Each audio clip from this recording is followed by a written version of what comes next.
பிஸ்மில்லாஹிர் ரஹ்மானிர் ரஹீம். பேரன்பிற்குரியவர்களே, மனித வாழ்க்கையின் நிம்மதியை புரட்டி போடக்கூடிய, ஒட்டுமொத்த சந்தோஷத்தையும் அளிக்க வல்ல கடந்த சில நாட்களுக்கு முன்பு சூனியத்தை பற்றி 3 பதிவுகள் போட்டிருந்தோம். மக்களுடைய வரவேற்பை பெற்றது மட்டுமல்லாமல் அவர்கள் பாதிக்கப்பட்ட மக்களின் வேதனைகளை மெசேஜின் மூலமாக பகிர்வதற்கும் காரணமாக அந்த பதிவுகள் அமைந்தன. அதில் நிறைய பாதிக்கப்பட்ட அத்தனை மக்களுடைய அந்த கமெண்ட்ஸ்லையும் நூலிலை போல மெயினூட்டாக ஒரே ஒரு விஷயம் மட்டும் ஒன்றுபட்டது. என்னன்னு சொல்லி பார்த்தீங்கன்னு சொன்னால், அவங்களுடைய வாழ்க்கையில் நிம்மதி பறிபோயிருந்தது. இந்த சூனியம் அவ்வளவு மோசமானது. வெறுமனே உடல் உறுப்புகளை மட்டும் இந்த சூனியம் பாதிப்பதில்லை அன்பு சகோதரர்களே. மனிதன் தேடி தேடி தேடி சொத்தை விட மேலாக தேடி அலையக்கூடிய நிம்மதியை அது பாழ்படுத்துகிறது, நாசப்படுத்துகிறது. அல்லாஹ் உங்களையும் என்னையும் பாதுகாக்க வேண்டும். சூனியம் பண்றவனுக்கு பெரிய அளவுக்குள்ள ரீசனாக, அடிப்படை காரணமாக இருப்பது பொறாமை தான். நீங்க நல்லா பார்த்தீங்கன்னு சொன்னா, நான் ஏற்கனவே போட்ட பதிவுல சுட்டு பொசுக்கும் சூறாக்கல்ல ஃபலக்க நான் சொல்லியிருப்பேன். சூரா ஃபலக்க நான் சொல்லியிருப்பேன். அந்த சூரா ஃபலக்கில் அல்லாஹு ரப்புல் ஆலமீன் வமின் ஷர்ரி ஹாசிதின் இதா ஹசது அப்படின்ற ஒரு வாசகத்தை சொல்லுவான் லாஸ்ட்ல. பொறாமைக்காரன் பொறாமை கொள்ளும் நேரம் ஏற்படக்கூடிய தீங்கை விட்டும் நான் அல்லாஹ்விடத்துல பாதுகாப்பு தேடுறேன் அப்படின்னு நபி நீங்க சொல்லுங்க அப்படின்னு சொல்லியிருப்பான். பொறாமைக்காரன் பொறாமை கொள்ளும் நேரம், ஏன் பொறாமைக்காரனின் தீங்குன்னு சொல்லியிருக்கலாம்ல. அமின் ஷர்ரி ஹாசிதின் இதா ஹசதுன்ற அந்த வார்த்தையை அந்த விசாலமான அறிவுள்ள அந்த பெரும் ஞானி, அந்த இறைவன் சொல்ல காரணம் என்ன என்று பார்க்கும்போது, ஒருவன் பொறாமை கொள்ளுகின்ற நேரத்தில் அவனுக்கு ஏற்படக்கூடிய கெட்ட வைப்ரேஷன், நெகட்டிவ் திங்ஸ், பாசிட்டிவ் அல்ல, நெகட்டிவ். அந்த நெகட்டிவ் வைப்ரேஷன் எப்படி ஆகும்னு சொன்னா, பொறாமை என்ற அந்த ஒரு கேடுகட்ட கழிவை ஏற்படுத்தும், கழிவுத்தன்மையை ஏற்படுத்தும். அந்த கழிவுத்தன்மை நாள்பட பெரிய அளவுக்கு ஆயிடுச்சுன்னு வச்சுக்கிறோங்க. அல்லாஹ் பாதுகாக்கணும். நாகர்கோவிலில் மணிமேடை என்று ஒரு பகுதி உண்டு. அந்த மணிமேடை மஸ்ஜிதிலே கலாச்சார பள்ளி என்று சொல்வார்கள் அந்த பள்ளிவாசல்.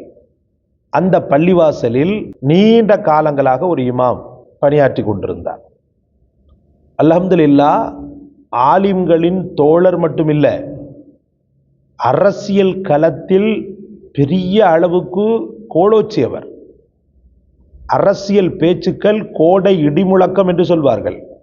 அந்த மாதிரி ஒரு விஸ்வரூப வளர்ச்சியில் அந்த கலாச்சார பள்ளியில் தனிப்பெரும் சக்தி பெற்ற இமாமாக அவர் பணியாற்றி கொண்டிருந்த அந்த காலகட்டம்.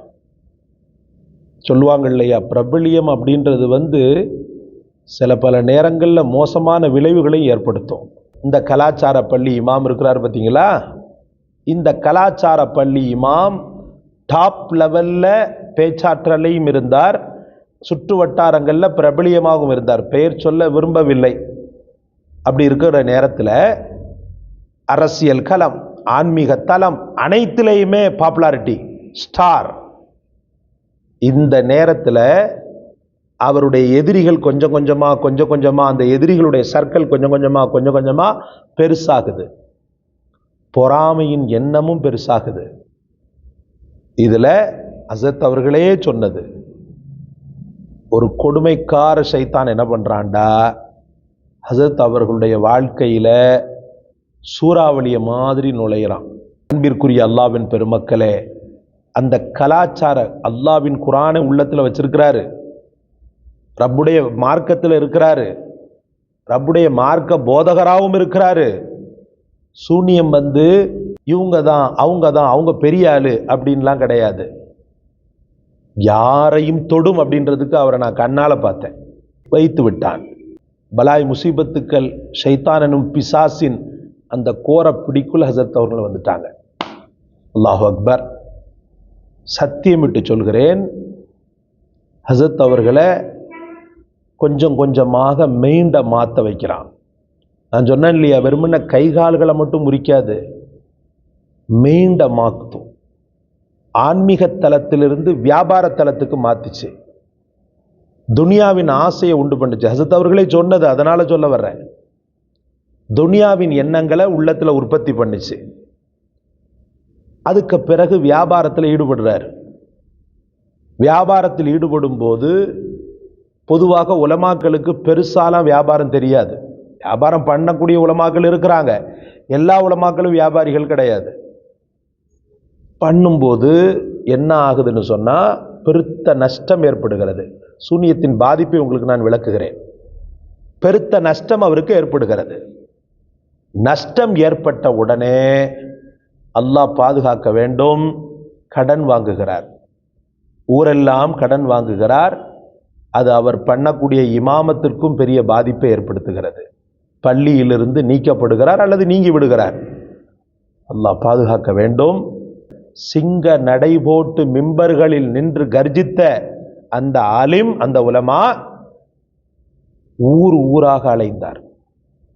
கடன்காரர்கள் தன்னை கண்டுபிடித்து விடக்கூடாது என்பதற்காக தன் அன்பான மனைவி, தன் அன்பான பிள்ளைகளை பிரிந்து ஊர் ஊராக அலைந்தார். கடனுடைய பாதிப்பு. கேடுகட்டவர்கள், அவருக்கு சூனியத்தை வைத்தவர்கள் நல்லாவே வாழ மாட்டான். சூனியம் வைப்பவனுக்கு என்னென்ன கேடுகள் வரும் அப்படின்றத இன்ஷா அல்லாஹ் ஒரு பதிவை நான் உங்களுக்கு கொடுக்குறேன். அன்பிற்குரிய அல்லாஹ்வின் பெருமக்களே, அந்த ஹசரத் அவர்களுடைய அந்த நிலை மாறுகிறது. உடம்பு இப்படி ஆயிட்டார். ஒரு கட்டத்தில் அவர்கிட்ட நான் ஒரு உஸ்தாதுடைய ஸ்தானம், பெரிய என்னுடைய குருவுடைய ஸ்தானம் அவர். ஒரு கட்டத்தில் ஒரு மீட்டிங்கில் ஒரு ஃபங்க்ஷனுக்கு நான் போயிருக்கும் போது ஓரஞ்சாரத்தில் முக்காடு போட்டு உட்கார்ந்துருக்கிறார். முக்காடுன்னு சொன்னால் அந்த உலமாக்கள் போடுறோம் பாருங்க, போட்டு உட்கார்ந்துருக்கிறார். உட்கார்ந்துருக்கும் போது எங்கேயோ பார்த்த மாதிரி இருக்குதே அப்படின்னு சொல்லி நான் பக்கத்தில் போகிறேன். பக்கத்தில் போகும்போது இப்படி பார்க்குறாரு. இவ்வளவு அஜானுபாகவான தோற்றம், முகத்தில் கம்பீரம். ஹசரத், நீங்கள் அந்த ஹசரத் தானே அப்படின்னு பெயர் சொல்லி சொல்லும்போது உடனே அவர் முகத்தில் 1000 வாட்ஸ் பல்ப மாதிரி ஒரு மகிழ்ச்சி.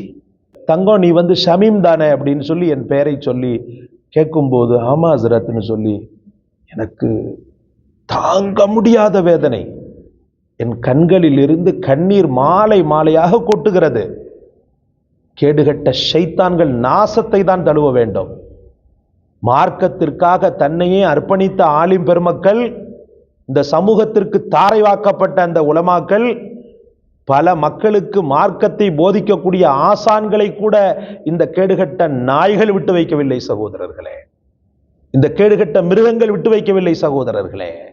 பொறாமை என்பது எவ்வளவு கொடுமையான ஒன்று. தம்பி, நீங்க எங்க இருக்கிறீங்க? நான் அங்க இருக்கிறேன் ஹசரத், விருகம்பாக்கத்தில் இருக்கிறேன். நான் உன்னை வந்து பார்க்கட்டுமா? தாராளமாக வாங்க. அடுத்த நாளே வந்துட்டார் சகோதரர்களே. அடுத்த நாளே வந்து விட்டார்.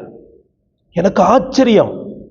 ஈசிஆர்ல பார்க்குறோம், ஒரு மீட்டிங்ல, ஒரு மதரசாவுடைய மீட்டிங்ல எங்கேயோ ஏதோ ஒரு கூப்பிட்டு, யாரோ கூப்பிட்டு வந்திருக்கிற, பேச்சதெல்லாம் இல்லை, சும்மா ஒரு அழைப்பாளராக உட்கார்ந்துருக்கிற மாதிரி உட்கார்ந்துருக்கிறார். வந்துட்டார். வந்துட்டு, தம்பி எனக்கு ஒரு 2 ட்ரெஸ் தரியான்னு சொல்லிட்டு கேட்டார். என் கல்வையே புடுங்கி எறிவது போல ஒரு விதமான வலி. ஹசரத், என்ன ஹசரத் சொல்றீங்க அப்படின்னு சொல்லிட்டு சொன்னேன். பல மக்களுக்கு உதவி செய்த வல்லல் அவர். பல மக்களுக்கு, பல செல்வந்தர்களில், பல நல்ல மக்களின் மூலமாக பல சேவைகள் செய்த ஒரு நல்ல மகானவர்.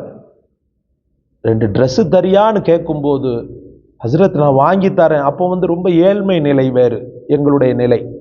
இல்லைம்மா, நீ உடுத்த ட்ரெஸ்லேயே 2 ட்ரெஸ்ஸை கொடு, ட்ரெஸ் எல்லாம் எங்கே வச்சேன்னே எனக்கு தெரியலப்பா அப்படின்னு சொல்லி சொல்கிறார். அல்லாஹ்வே ரப்புல் ஆலமீனே, இந்த பாதிக்கப்பட்ட மக்கள் எவ்வளவு வேதனையை சுமப்பார்கள் சகோதர, அன்பு சகோதரர்களே. கடைசியில் மனம் கல்லாகி போய் 2 ஆடைகளை அவருக்கு நான் தந்தேன். ஒரு 100 ரூபாய் தர முடியுமாமான்னு சொல்லிட்டு கேட்டாங்க. அதையும் நான் தந்தேன். தந்த பிறகு, நான் இதை கடனாக பெற விரும்பவில்லை, இதை வச்சுக்கிறங்கன்னு சொல்லிட்டு ஏதோ ஒரு வயர் மாதிரி ஒன்று கொடுத்தார். அந்த காலத்து சார்ஜர். ஆக்சுவலாக இது வந்து பார்த்தீங்கன்னு சொன்னால் 2005 2006 நடந்த ஒரு நிகழ்வு. இப்ப அவங்க எந்த நிலையில் இருக்கிறாங்கன்றது நமக்கு தெரியல. இவ்வளவு பாதிப்பு. அவர் குழந்தைகளுக்கு ஒரு சரியான தந்தையாக இருக்க முடியாமை, கட்டிய மனைவிக்கு சிறந்த கணவனாக இருக்க முடியாமை, சமூகத்திற்கு தொடர்ந்து தொண்டாற்றி வந்த அந்த நிலையில் இல்லாமை, இவ்வளவு வேதனைகளை கொடுக்கக்கூடிய அந்த பலாய் பிடித்த சூனியம் எவ்வளவு கொடூரமானது சகோதரர்களே. அந்த கொடூரங்களை உடைத்து நொறுக்குவதற்குண்டான அந்த சூனியத்தின் பாதிப்பை, அந்த சூனியத்தின் தாக்கத்தை சுட்டு பொசுக்குவதற்குண்டான பாதுகாப்புகளைத்தான் உங்களுக்கு நான் சொல்லி வருகிறேன். அந்த ஒரு அடிப்படையில் இன்றைக்கு சூனியத்தை சுட்டு பொசுக்கும் அற்புதமான ஒரு வசனத்தையும் அதே போல ஒரு துஆவையும் நாம் பார்க்க இருக்கிறோம். முதலில் நாம் பார்க்க இருக்கக்கூடிய அற்புதமான அல்லாஹ்வின் வசனம் ரொம்பவும் பரிச்சயமான ஆயத்துல் குர்சி. பாதிப்புக்குள்ளானவர் தனக்குத்தானே 7 முறை ஆயத்துல் குர்சியை ஓதிக்கொள்ள வேண்டும். கிட்டத்தட்ட 40 நாட்கள். பாதிக்கப்பட்டவருக்கு ஓதி ஊதுவதாக இருந்தாலும் கிட்டத்தட்ட 40 நாட்கள் 7 முறை ஆயத்துல் குர்சியை ஓத வேண்டும்.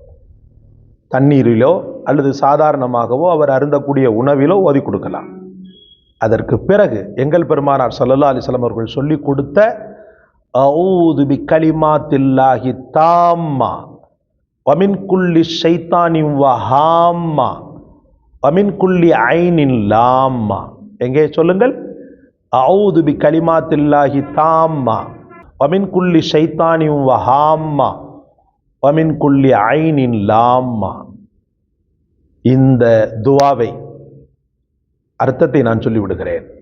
மகா பெரிய சக்தியாக இருக்கக்கூடிய அந்த ரப்புல் ஆலமீன் அவனுடைய திருப்பெயர்களை கொண்டு நான் உதவி தேடுகிறேன்.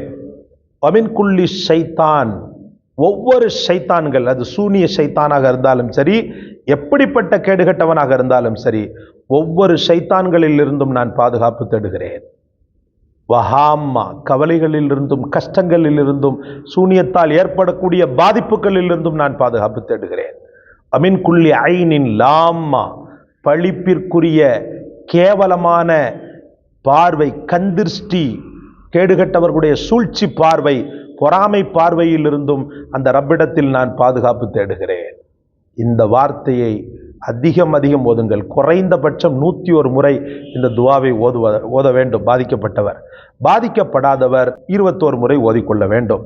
சூனியத்திலிருந்து அல்லாஹ் ரப்புல் ஆலமீன் விரைவில் குணத்தை ஏற்படுத்தி விடுகிறார். ஒவ்வொன்றும் அப்படியே முறிஞ்சு போகும். சூழ்ச்சிக்காரனுடைய சூழ்ச்சிகளை பஸ்பமாக்கக்கூடியது ரெண்டுமே. அல்லது சூழ்ச்சிக்காரனுடைய அனைத்து கெடுதிகளையும் பஸ்பமாக்கக்கூடியது ரெண்டும், பொசுக்கக்கூடியது ரெண்டும். இந்த ஆயத்துல் குர்சியும் அதோடு கூடி எங்கள் நாயகம் முஹம்மது ரசூலுல்லாஹி ஸல்லல்லாஹு அலைஹி வஸல்லம் அவர்கள் கற்றுக் கொடுத்த இந்த துஆவும். கவலை வேண்டாம் சகோதரர்களே, மனதை தேற்றிக் கொள்ளுங்கள். அந்த ஹஸரத் இல்ல, நிறைய உலமாக்களுக்கும் வைக்கப்பட்டிருக்கிறது, பணக்கார மக்களுக்கும் வைக்கப்பட்டிருக்கிறது, ஏழை மக்களுக்கும் வைக்கப்பட்டிருக்கிறது, பெண்களுக்கும் வைக்கப்பட்டிருக்கிறது, குழந்தைகளுக்கும் வைக்கப்பட்டிருக்கிறது. இந்த மிருகங்களை விட கேவலமான அந்த எச்சைகள் தொடர்ந்து குடும்பத்தின் நிம்மதியை அளிப்பதை மட்டுமே தொழிலாக கொண்டிருக்கின்றன. இன்ஷா அல்லாஹ் அடுத்த பதிவில் சூனியக்காரன் அடையக்கூடிய பாதிப்புகளை, சூனியம் வைப்பவனுக்கு என்னென்ன ஏற்படும், அது எப்படி திரும்புமா திரும்பாதா அப்படின்ற விளக்கங்களை இன்ஷா அல்லாஹ் கிதாபுகளை ஆய்வு செய்து உங்களுக்கு நாம் தருகிறோம். அல்லாஹ் உங்களுக்கும் எனக்கும் தௌஃபீக் செய்வானாக, சகல பாதுகாப்புகளை வழங்குவானாக. இந்த காணொளி உங்களுக்கு பிடித்திருந்தால் லைக் செய்யுங்கள், ஷேர் செய்யுங்கள், சப்ஸ்கிரைப் செய்யுங்கள். இது போன்ற விஷயங்களை பாதிக்கப்பட்ட மக்களுக்கு அனுப்பி தாருங்கள். மற்றவர்களுக்கும் இன்ஷா அல்லாஹ் இந்த கல்வி ஞானத்தை தாருங்கள். அல்லாஹ் நம் அனைவரையும் கபூல் செய்வானாக. அஸ்ஸலாமு அலைக்கும் வரஹ்மத்துல்லாஹி வபரகாத்துஹு.